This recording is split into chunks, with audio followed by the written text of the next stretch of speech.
যদি তুমি জীবনে বরকত পেতে চাও, সম্মান পেতে চাও, হৃদয়ের প্রশান্তি পেতে চাও, জেনা ব্যভিচার যেটা প্রেম দিয়ে শুরু হয়, জেনা ব্যভিচার যেটা প্রেম দিয়ে শুরু হয়, নজরকে হেফাজত না করার কারণে, চক্ষুকে নিম্নগামী না করার কারণে, চোখ দিয়ে যেটা শুরু হয় এটা তোমার শান্তি নষ্ট করবে, এটা তোমার রিজিক নষ্ট করবে, এটা তোমার এই শিথিলতা, হৃদয়ের সুকুন, প্রশান্তি, নীরবতা, এটাকে বলে কি স্থায়িত্বটা নষ্ট করবে, স্থিরতা নষ্ট করবে। এটা তোমার প্রতি আমার নসিহত, তুমি কে নীল পড়ছে, লাল পড়ছে, কে ছোট পড়ছে, কে বড় পড়ছে, তুমি এগুলো মেজারমেন্ট করার দরকার নাই।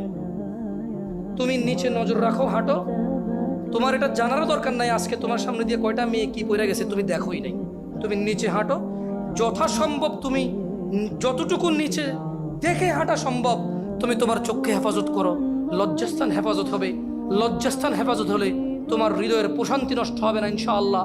রিজিকের দরজা খুলবেই খুলবে।